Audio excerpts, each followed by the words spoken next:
ഡാൻസിന് പോയിട്ട് എങ്ങനെ ഉണ്ടായിരുന്നു? ഇന്ന് ആര് ജയിക്കും? ഉറപ്പാ? ഷുവറാ? ഷുവറല്ല,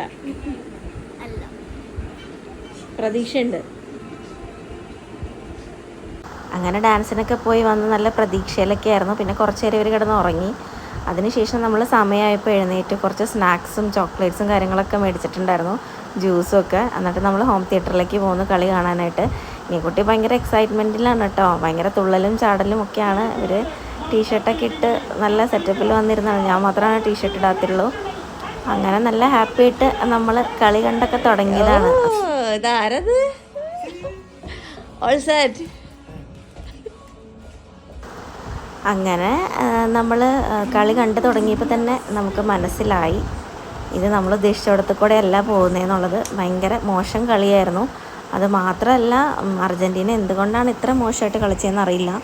സ്പെയിൻ നന്നായിട്ട് കളിച്ചിട്ടുണ്ടായിരുന്നു. ഇവരുടെ മുഖം കണ്ടാൽ തന്നെ അറിയാമല്ലോ കളി നല്ല രീതിക്കല്ല പോകുന്നതെന്നുള്ളത്. അങ്ങനെ എങ്ങനെ രക്ഷപ്പെടുമോ പെനാൽറ്റി ആവുമോ എന്നൊക്കെ ഉള്ളൊരു ഹോപ്പിലൊക്കെ ആയിരുന്നു. ഇനിക്കുട്ടി ഹാഫ് ടൈം ആയപ്പോൾ പിന്നെ കാണിക്കുന്ന കേട്ടോ, കവളിൽ നമ്മളിങ്ങനെ പെയിൻ്റൊക്കെ ചെയ്തിട്ടുണ്ടായിരുന്നു. വൻ ആവേശത്തിലൊക്കെ ആയിരുന്നു. പക്ഷേ എന്ത് ചെയ്യാം, നമ്മുടെ ആവേശമൊക്കെ അവർ ഗോളടിച്ചപ്പോൾ കെട്ടുപോയി. അങ്ങനെ ഞാൻ വിചാരിച്ചു ഇവൾ കിടന്ന് ഉറങ്ങിപ്പോകുന്നതാണ്. യൂഷ്വലി എല്ലാ കളിയും പകുതി എത്തുമ്പോൾ ഉറങ്ങിപ്പോകലാണ് പതിവ്. പക്ഷെ ഇത് ഫുള്ളായിട്ടിരുന്ന് കണ്ടു കേട്ടോ. അങ്ങനെ പിന്നെ രാവിലെ എണീറ്റപ്പോഴാണ് ബാക്കി സങ്കടം. എന്തായാലും കൺഗ്രാജുലേഷൻസ് സ്പെയിൻ. അപ്പം എന്നത്രേ ഉള്ളൂ. ബായ്.